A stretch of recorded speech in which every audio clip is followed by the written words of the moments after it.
आपणा सर्वांना प्रभू येशू ख्रिस्ताच्या अद्भुत आणि सामर्थ्यशाली नावात सलाम. उपासना कार्यक्रमाच्या नवीन भागात आपले मनपूर्वक स्वागत.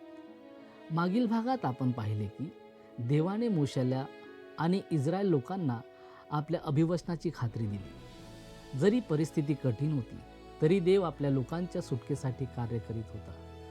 आज आपण पाहणार आहोत की देव मोशे आणि अहरोनाच्या माध्यमातून फारोसमोर आपले सामर्थ्य कसे प्रगट करतो. देव मोशेला सांगतो की तो फारोसमोर देवासारखा असेल आणि अहरोन त्याचा संदेष्टा असेल. त्यानंतर अहरोनाची काठी सर्प बनते, पण तरीही फारोचे हृदय कठोर राहते. या अध्यायात आपण मिसरवरील पहिल्या संकटाची सुरुवातही पाहतो. नाईल नदीचे पाणी रक्तात बदलते. देव आपल्या सामर्थ्याने स्पष्ट दाखवतो की तोच खरा प्रभू आहे, पण फारो आपल्या हट्टीपणामुळे देवाचे ऐकण्यास नकार देतो. या सर्व घटनांमधून आपण शिकतो की देवाचे सामर्थ्य महान आहे, पण कठोर आणि अविश्वासी हृदय मनुष्याला सत्यापासून दूर नेते. तर चला आजच्या वचनातून आपण देवाच्या न्यायाचा, सामर्थ्याचा आणि आज्ञाधारक हृदयांचा महत्त्वाचा अभ्यास करूया.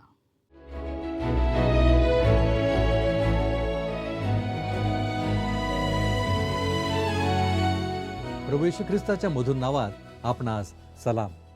आपणा सर्वांचे उपासना कार्यक्रमामध्ये हार्दिक स्वागत. प्रियांनो, मागील कार्यक्रमात आपण निर्गम अध्याय 6 पर्यंत अध्ययन संपविले आहे. आज आपण पुढे जात असताना निर्गम याच्या 7व्या अध्यायाचा अभ्यास करणार आहोत. यामध्ये आपण जे विषय हाताळणार आहोत ते येणेप्रमाणे आहेत.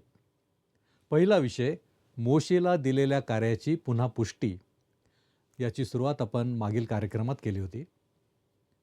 दुसरा विषय, मिसर देशातील जादूगार. तिसरा विषय, पहिली पिढा पाण्याचे रक्त होते.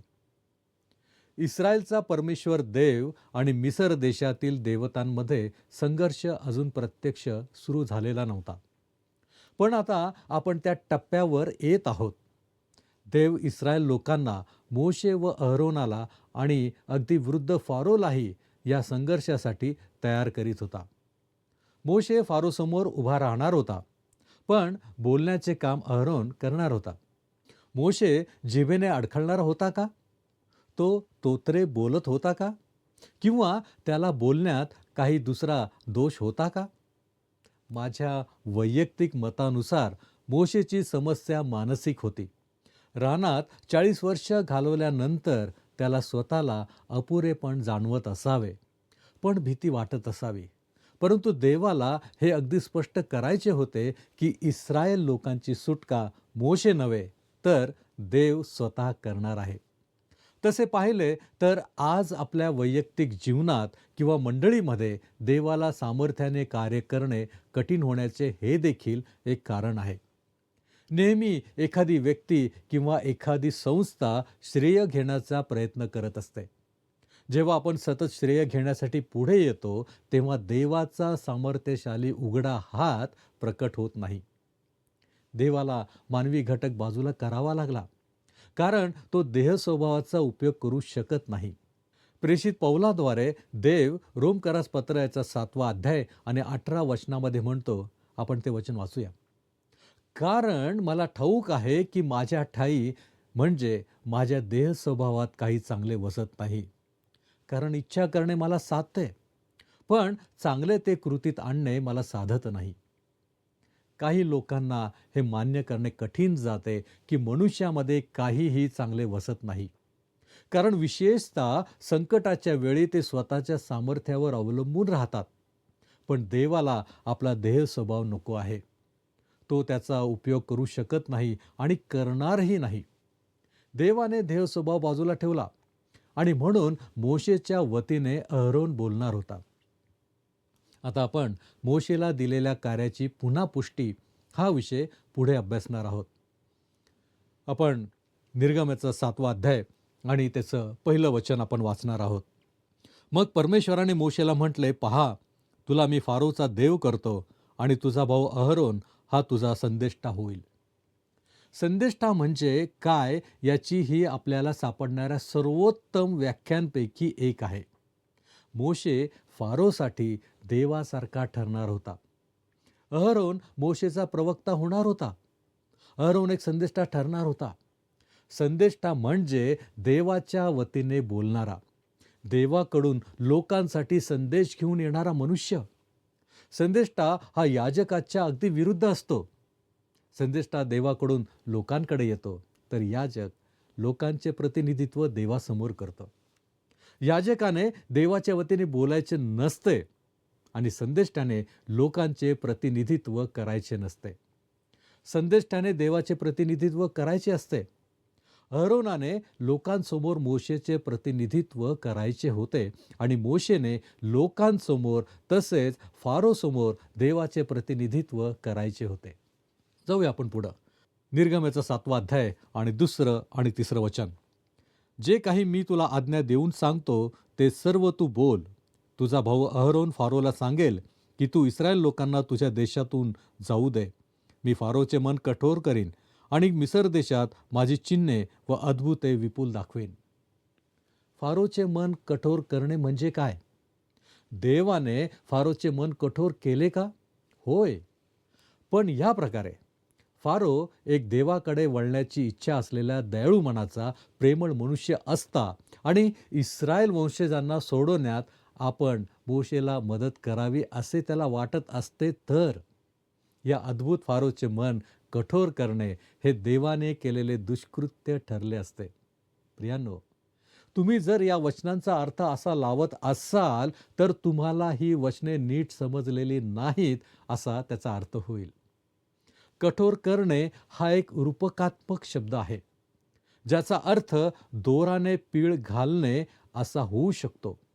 याचा अर्थ देवाने फारोच्या मनाला पीळ घातला. तो त्याच्या मनात जे काही होते ते पिळून बाहेर काढणार होता.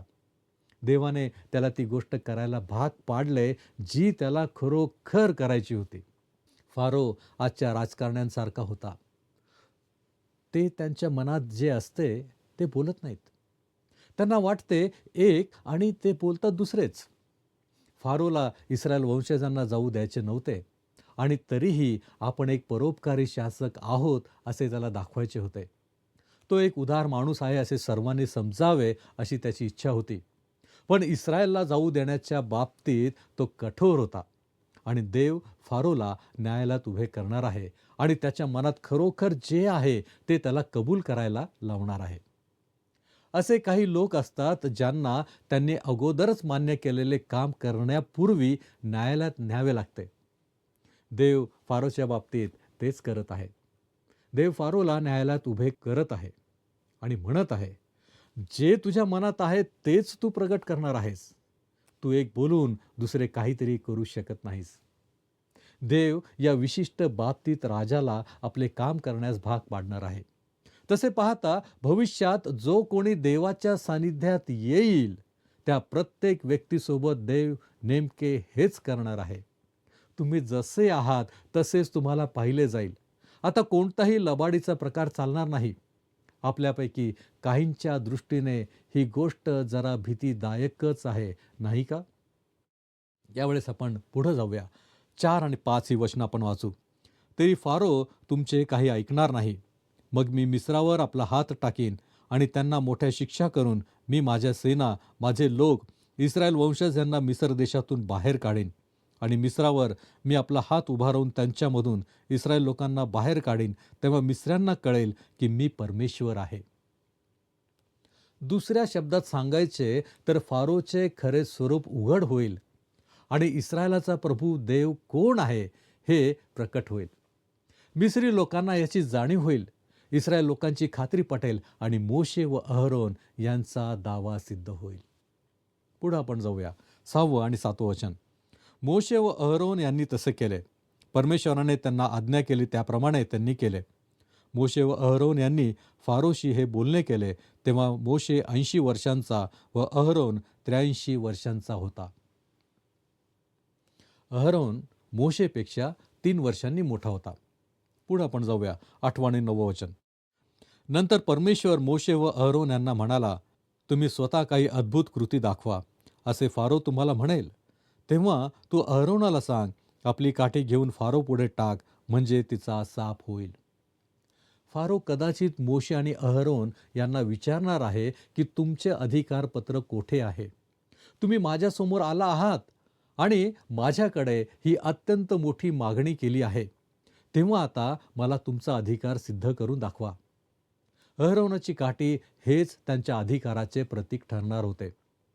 आता आपण मिसर देशातील जादूगार हा विषय थोडक्यात अभ्यासणार आहोत. निर्गम याचा 7वा अध्याय आणि 10वं वचन यावेळेस आपण वाचूया. मग मोशे व अहरोन यांनी फारोजवळ जाऊन परमेश्वराच्या आज्ञेप्रमाणे केले. अहरोनाने आपली काठी फारो व त्याचे सेवक यांच्या पुढे टाकली, तेव्हा तिचा साप झाला. या वचनातील साप या शब्दाबद्दल काही प्रश्न आहेत, कारण मिसर देशातील सापाबद्दल फारशी माहिती उपलब्ध नाही. वास्तविक पाहता येथे वापरलेले शब्द मगर असा आहे असे एक मत आहे. मोशेच्या काळात नील नदीत आणि संपूर्ण देशातील तलावांमध्ये असे अनेक प्राणी अस्तित्वात होते. या मतानुसार असे म्हटले जाते की काठीचे रूपांतर मगरीत झाले. आपण पिढ्यांचा अभ्यास करत असताना आपल्या लक्षात येईल की देव प्राणीशास्त्राच्या संपूर्ण क्षेत्राशी संबंधित होता. म्हणजेच मिसर देशातील देव एकतर प्राणी, पक्षी किंवा कीटक होते. पौलाने रोमकरास पत्राचा 1 अध्याय आणि 22 आणि 23 मध्ये याबद्दल काय लिहिले आहे ते आपण वाचूया. स्वतःला शहाणे म्हणता म्हणता ते मूर्ख बनले आणि अविनाशी देवाच्या गौरवाची नाशवंत मनुष्य, पक्षी, चतुष्पाद पशु व सरपटणारे प्राणी यांच्या प्रतिमांच्या रूपांशी त्यांनी अदलाबदल केली. मिसर देशातील लोकांनी प्रत्येक गोष्टीचे प्रतीकीकरण केले. त्यांनी एक अमूर्त कल्पना घेतली आणि तिला प्रतिमेचे मूर्त स्वरूप दिले. त्यांच्याकडे अशा देवता होत्या ज्या जीवनाच्या प्रत्येक टप्प्याचे आणि कार्याचे प्रतिनिधित्व करत होत्या. त्यांनी कोणतीही गोष्ट सोडली नाही. त्यांनी एकेश्वरवादाचे रूपांतर बहुदेववादात केले. सर वॉलिस बज यांनी म्हटल्याप्रमाणे ते एका महान देवाच्या अस्तित्वावर विश्वास ठेवत होते, जो स्वनिर्मित, अस्तित्व असलेला, सर्व शक्तिमान आणि सार्वकालिक आहे. दुर्दैवाने त्यांना वाटत होते की हे अस्तित्व म्हणजे देव इतके महान आणि सामर्थ्यवान आहे की त्याने मानवांच्या कामकाजाची आणि भवितव्याची पर्वा करू नये. म्हणून त्याने या जगाचे व्यवस्थापन देवांच्या टोळ्या, दुष्टात्मे आणि चांगल्या व वाईट आत्म्यांच्या हाती सोपवून दिले. मिसर देशातील लोकांचा हाच विश्वास होता. पौल जेव्हा अथेनेला गेला तेव्हा त्याला नेमकी हीच गोष्ट आढळली. त्याला अज्ञात देवाला असे लिहिलेले स्मारक दिसले. आपण प्रेषितांची कृत्ये 17वा अध्याय आणि 23 हे वचन वाचूया. कारण मी फिरता फिरता तुमच्या पूज्य वस्तू पाहताना अज्ञात देवाला ही अक्षरे लिहिलेली वेदी मला आढळली, ज्यांचे तुम्ही अज्ञानाने भजन करता ते मी तुम्हाला जाहीर करतो. एखादा मनुष्य जर या सर्व वेगवेगळ्या देवतांची उपासना करत असेल तर त्याला जिवंत आणि खऱ्या देवाला ओळखणे अशक्य आहे. म्हणून इस्रायलचा परमेश्वर देव तो कोण आहे हे दाखवण्यासाठी मिसर देशातील दैवतांवर हल्ला करतो. या अध्यायात साप असा अनुवाद केलेल्या तन्नीन या हिब्रू शब्दाचा पवित्र शास्त्रात इतरत्र कुठेही साप असा अनुवाद केलेला नाही. यशया आणि येहेजकेल यांच्या पुस्तकांमध्ये त्याचा अनुवाद अजगर असा केला आहे. तो शब्द मुळात सैतानी अर्थाचा आहे आणि कदाचित म्हणूनच भाषांतरकारांनी साप हा शब्द वापरला आहे. कारण काहीही असो, वस्तुस्थिती ही आहे की मिस्री लोक मगरीची पूजा करत असत. मिस्री उपासना आणि धर्मात मगरीला महत्त्वाचे स्थान होते.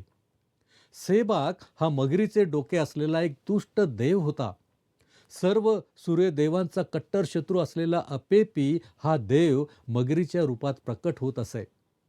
मिस्री लोक नो शहरातील आमोन रा या देवाच्या मंदिरात एक जादुई विधी करत असत.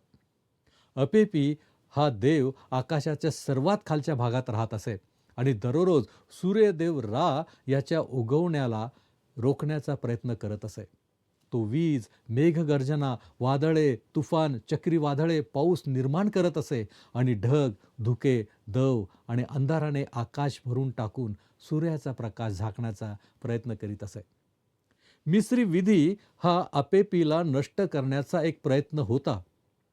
ही मिसर देशातील एक प्रमुख उपासना होती आणि देवाने ज्यावर सर्वात आधी प्रहार केला ती हीच होती. अरोनाच्या काठीचे रूपांतर मगरीत झाले आहे. पुढे आपण जाऊया. 11वं वचन. मग फारोनेही जाणते व मांत्रिक बोलावले. मिस्राच्या त्या जादूगारांनी सुद्धा आपल्या मंत्रतंत्रांच्या योगे तसाच प्रकार केला. मिसर देशातील जादूगारांनी अहरोनाच्या काठीच्या चमत्काराची हुबेहूब पुनरावृत्ती केली. कदाचित असे म्हणणे अधिक योग्य ठरेल की त्यांनी त्या चमत्काराचे केवळ अनुकरण केले. त्यांनी हे कशा प्रकारे आणि कोणत्या मार्गाने केले असले तरीही त्यांनी त्याचा एक अत्यंत प्रभावी देखावा सादर केला, हे मात्र नक्की. तथापि याविषयी पौलाने तिमोथेला दुसरे पत्र आणि 3रा अध्याय आणि 8 वचनामध्ये काय म्हटले आहे ते आता आपण वाचूया. यान्नेस व याम्ब्रेस यांनी जसे मोशेला अडवले तसे हेही सत्याला अडवतात. हे लोक भ्रष्टबुद्धी बनलेले व विश्वासासंबंधाने पसंतीस न उतरलेले असे आहेत. या जादूगारांनी जिवंत व सत्य देवाचा प्रतिकार केला. पुढे आपण जाऊया. 12 आणि 13 ही वचनं वाचू. त्यांनीही आपापल्या काठ्या खाली टाकताच त्यांचे साप झाले, पण अहरोनाच्या काठीने त्यांच्या काठ्या गिळून टाकल्या. तथापि फारोचे मन कठीण झाले आणि परमेश्वराने म्हटले होते त्याप्रमाणे तो मोशे व अहरोन यांचे म्हणणे ऐकेना. ही एक गमतीची गोष्ट आहे की मिस्री लोक मगरींची पूजा करतात आणि नेमकीच अहरोनाची काठी त्यांच्या मगरींना गिळून टाकते. या गोष्टीचा फारोवर प्रभाव पडायला हवा होता, परंतु तसे झाले नाही. फारोने आपले मन कठोर केले आणि आपल्या ठरलेल्याच मार्गावर तो ठाम राहिला. आता आपण पहिली पिढा पाण्याचे रक्त होते या विषयाचा थोडक्यात अभ्यास करू. त्यासाठी आपण निर्गमनाचा 7वा अध्याय आणि 14 ते 19 ही वचनं आपण वाचणार आहोत. तेव्हा परमेश्वराने मोशेला म्हटले, फारोचे मन कठीण झाले आहे, तो या लोकांना जाऊ देत नाही. सकाळी फारोकडे जा. तो नदीकडे जाईल तेव्हा ज्या काठीचा साप बनला होता ती हातात घेऊन नील नदीच्या काठावर त्याच्या भेटीस उभा राहा. त्याला असे सांग की इब्री लोकांचा देव परमेश्वर ह्याने माझ्या हाती तुला हा निरोप सांगितला आहे की माझ्या लोकांना जाऊ दे, म्हणजे ते रानात माझी सेवा करतील. पण पहा, तू अजून ऐकत नाहीस. परमेश्वर म्हणतो की मी परमेश्वर आहे हे तुला यावरून कळेल. पहा, मी आपल्या हातातली काठी नदीतल्या पाण्यावर मारेन, तेव्हा त्या पाण्याचे रक्त होईल. नदीतले मासे मरतील आणि तिला घाण सुटेल आणि नदीचे पाणी पिण्याची मिस्री लोकांना किळस वाटेल. मग परमेश्वराने मोशेला म्हटले, तू अहरोनाला सांग की आपली काठी घेऊन मिसर देशात जितके पाणी म्हणून आहे, म्हणजे त्यातल्या नद्या, नाले, तलाव व हौद या सर्वांवर आपला हात उगार, म्हणजे त्या सर्वांच्या पाण्याचे रक्त बनेल आणि मिस्रातील काष्टपाषाणांच्या सर्व पात्रात रक्तच रक्त होईल. मिसर देशातील उपासनेवर हा आणखी एक आघात होता. पवित्र नील नदीचे रूपांतर रक्तामध्ये झाले आहे. मिस्री लोक नील नदीकडे हापी या दृष्टीने पाहत असत. हापी म्हणजे एक लठ्ठ पुरुष ज्याला स्त्रियांप्रमाणे स्तन आहेत. हे सुपीकता आणि पोषण या शक्तींचे प्रतीक मानले जात असे. या देवतेची स्तुती करणारे एक स्तोत्र ते मंदिरामध्ये गात असत. त्याचे बोल काहीसे असे होते. हे नील नदी, रा देवतेने निर्माण केलेल्या शेतांना तूच पाणी पुरवतेस. तू अन्नदाती आहेस, सर्व शुभ गोष्टींची निर्माती आहेस. तूच धान्याची कोठारे भरतेस. तूच गरीब आणि गरजूंची काळजी घेतेस. नील नदी ही मिसर देशाची जीवनवाहिनी होती, परंतु त्यांची जीवनवाहिनी ठरण्यासाठी त्या नदीत पाणी असणे आवश्यक होते. आता मात्र त्याच नदीचे रूपांतर रक्तामध्ये झाले आहे आणि ती त्यांच्यासाठी मृत्यूचे कारण बनली आहे. मिसर देशात जी गोष्ट एकेकाळी वरदान मानली जात होती तीच आता शाप ठरली आहे. हाच परमेश्वराचा न्याय आहे. पुढे आपण जाऊया. 22 ते 25 ही वचनं आपण वाचणार आहोत.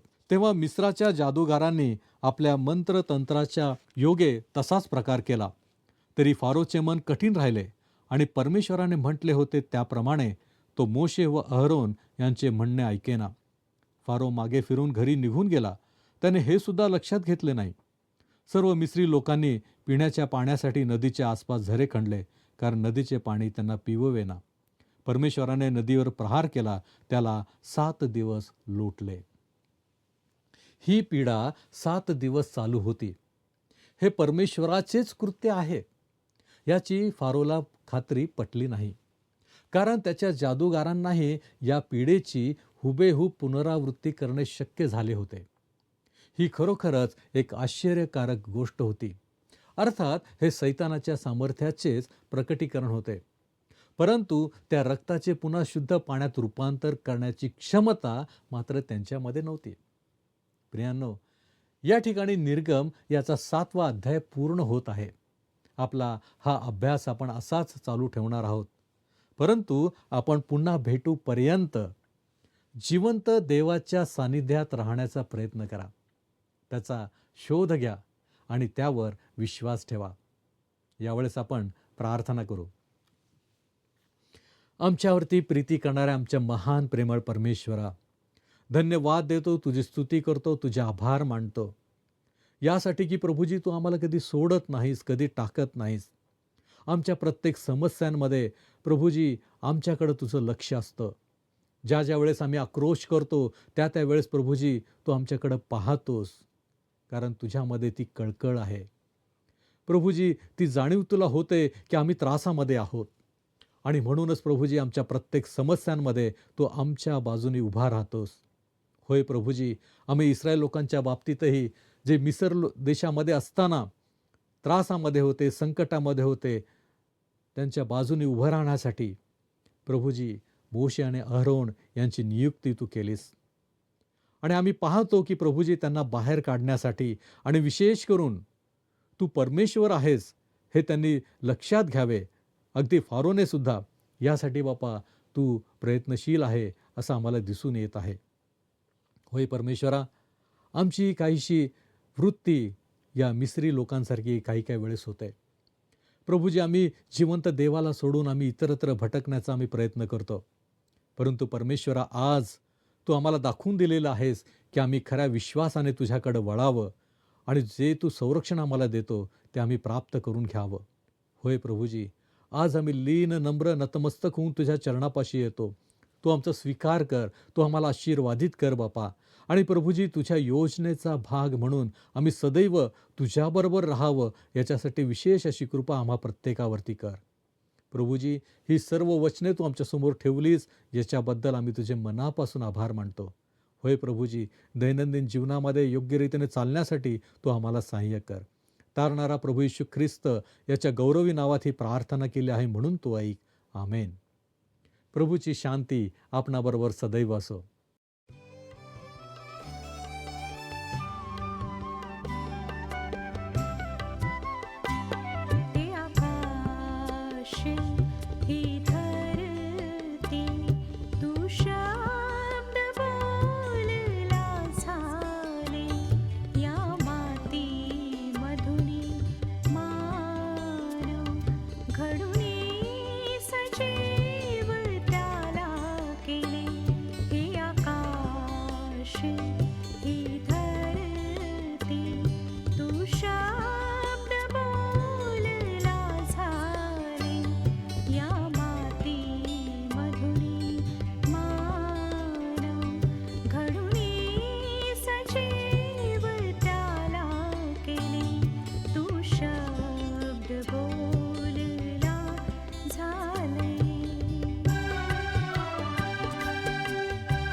श्वास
प्रियांनो, आजच्या भागातून आपण पाहिले की देव आपल्या वेळेनुसार आणि आपल्या मार्गाने कार्य करतो.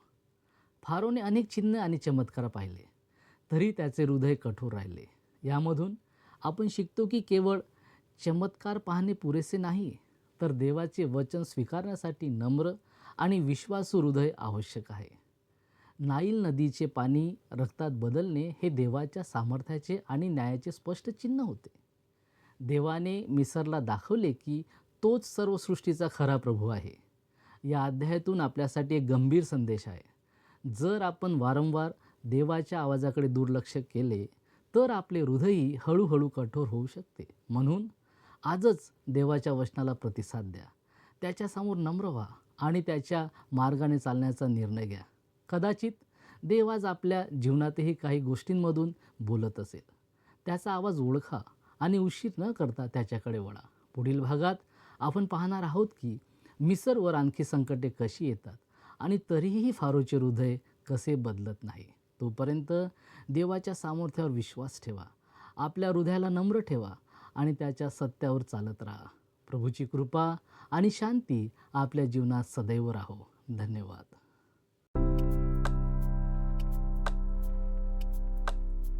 मागील कार्यक्रमातील प्रश्नाचे उत्तर आहे पर्याय ए. मोशेच्या वडिलांचे नाव अमराम होते.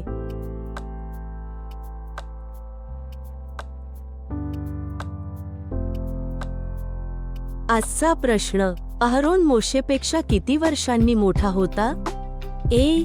4, बी. 6, सी. 3, डी. 10.